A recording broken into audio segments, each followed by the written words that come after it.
like this. Hey, she'll do it too. Right. You better watch out. She'll do it too. Yeah.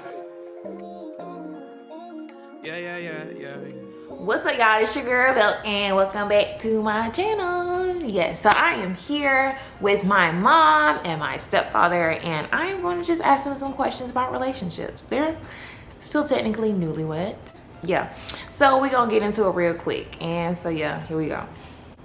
Hello. Is this how y'all gonna be in the video? How we supposed to be? Can y'all get like, can y'all sit like, okay, fine. Y'all Sit sit. up. We can be like we want to be. Yeah, y'all can be This like is us. us. This is y'all. Okay. So, introduce yourselves, guys. I'm Melissa. I'm Clay. All right. How long have y'all been married? It'll be 1 year next month, Next month when? September the 28th. Okay. And how did you guys meet?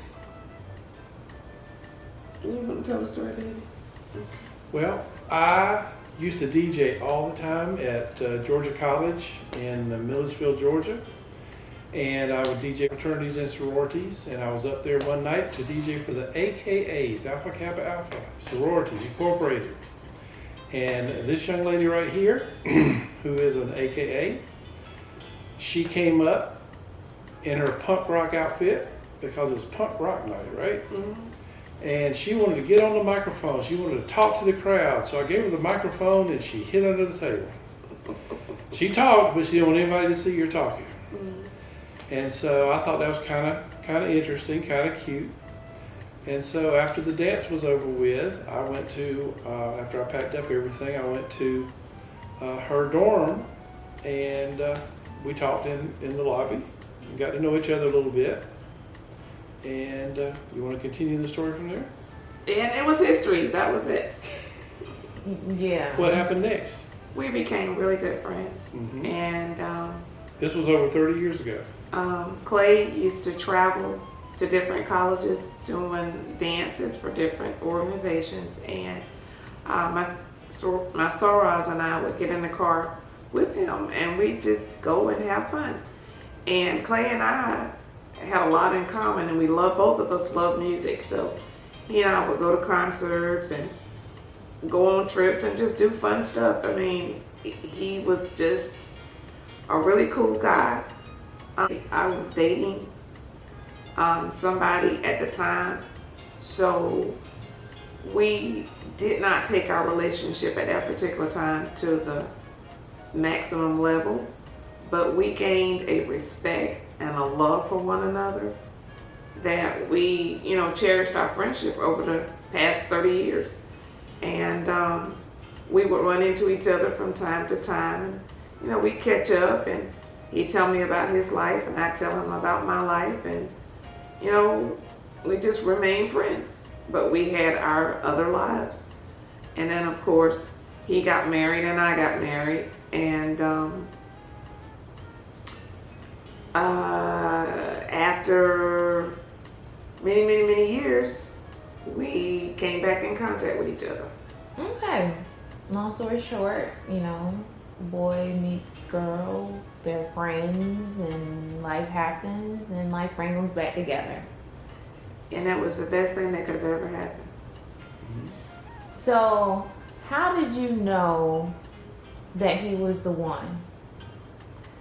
Well, I'm going to be honest with you. I knew that I wanted him in my life as my friend. I really did. And I told him, regardless of what happens, even if I was dating somebody else, they would have to accept him as my friend, and that we were going to do things together because I enjoyed being with him. But then I got really sick, and Clay did such an excellent job of taking care of me while I was sick.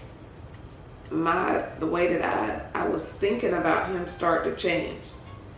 And he would bring me food over to make sure I had something to eat. You know, take care of stuff for me, cut the grass, run errands, go pick up my medicine. Just doing all kind of wonderful things for me. And I started to depend on him.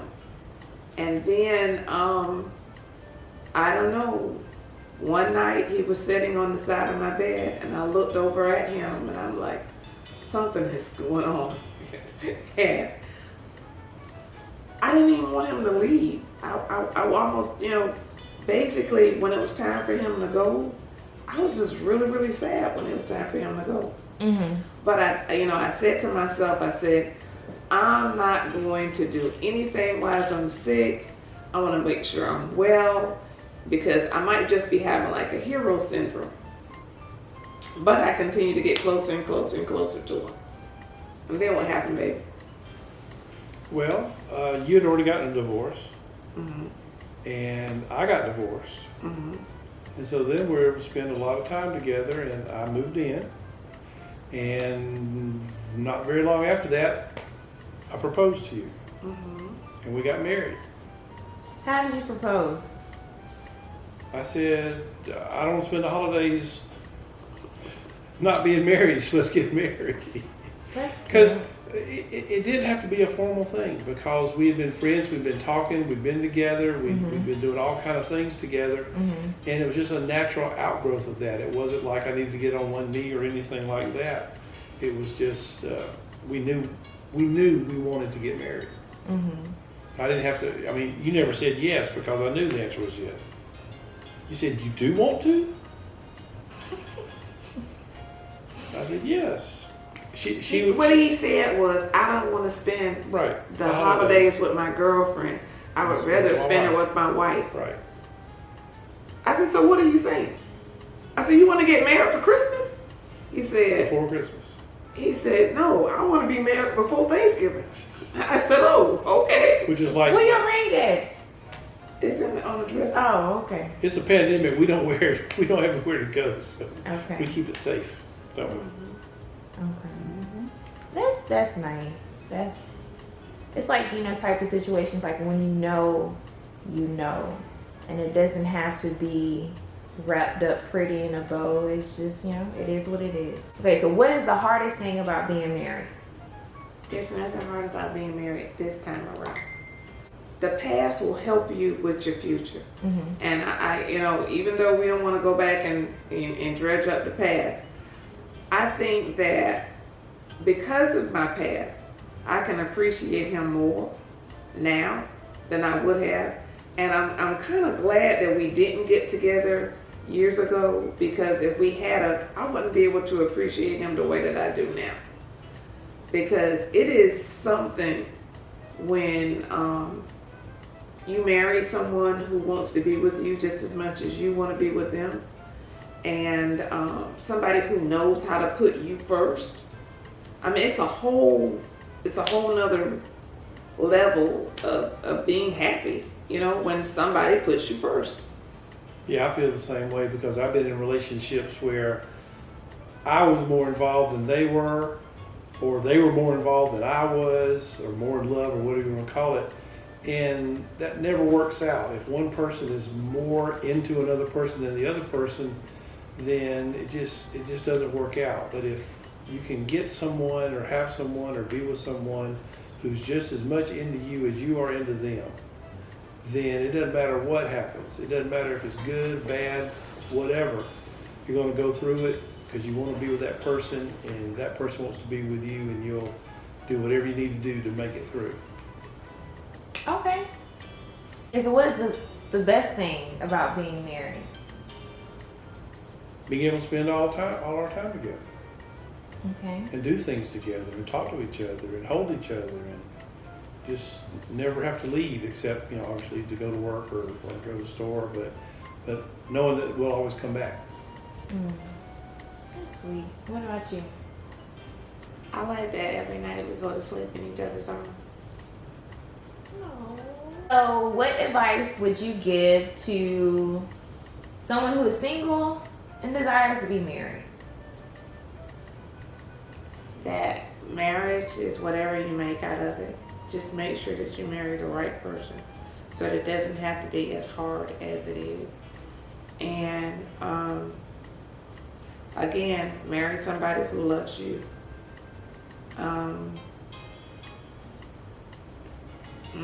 What you have to say, babe? Well, I was going to say that you really can't lay down any groundwork because everybody's going to have a different story. Our story, it's not going to be repeated. The way we met, hung out, did other things, ended up with other people, then came back together after 30-something years, that's our story, and it worked for us. It won't work for everybody. And so my biggest thing is always try to find somebody that you can be at the same level of affection, the same level of love, of caring. If they don't care for you, but you care a lot for them, it's not going to work out. If they care a lot for you, you don't care about them, it's not going to work out. You've got to try to find somebody that is compatible with you, not only in what you do, but in your feelings towards each other. And it may not be head over heels in love at the very beginning. You may grow into it. Then again, you may just know when you meet somebody that's the right person. Why me? Why you? It took me 30-something years to figure that out. It took you that long? No, we had a very special thing back then, but things happened, and so we grew apart for a while, even though we kept in touch. But we had our own lives, our own families, our own thing, and then, keeping in touch, talking to each other, being able to trust the other person with anything and everything, so that you could talk to that person, meant that we were laying the groundwork for what eventually happened, us getting married. So you think it's because we were good friends? That had a lot to do with it, sure. Sure, we were very good friends first. We remained friends for years and years and years. We knew we could depend upon each other. So then when circumstances happened where we could get back together, it didn't take very long for us to know we needed to be married. Okay. Any final thoughts? Any words of wisdom? Any nuggets that you can just deposit to my followers and my YouTube subscribers about relationships? Go ahead, babe. I'm waiting on you. Well, she's always right, so just remember that. No matter what it is, just keep your ego in check, and she's always right. That sounds like some good advice right there. I like that. That sounds good. I'm always right. I like that. Because every time I try to make a point, it just ends up into something, so you're always right, baby. Okay. All right, well, thank you. I like being spoiled by my baby too. He spoils me. He walks into a room, and before he enters the room, he says, "Baby, do you need anything? Can I go get you something? Do you need some water?" I mean, just always so concerned about my needs and my well-being. And that is something that I treasure about him. He's just so loving and so caring, and I really appreciate that. And you spoil me too. I You do. spoil me all the time. I do. And you let me know it every day. You're spoiled. Yeah, he's hitting my butt. I know, he's all on that booty. But anyway, make sure y'all give this video a big thumbs up. Leave me a comment. Subscribe to my channel. All right, love Belk.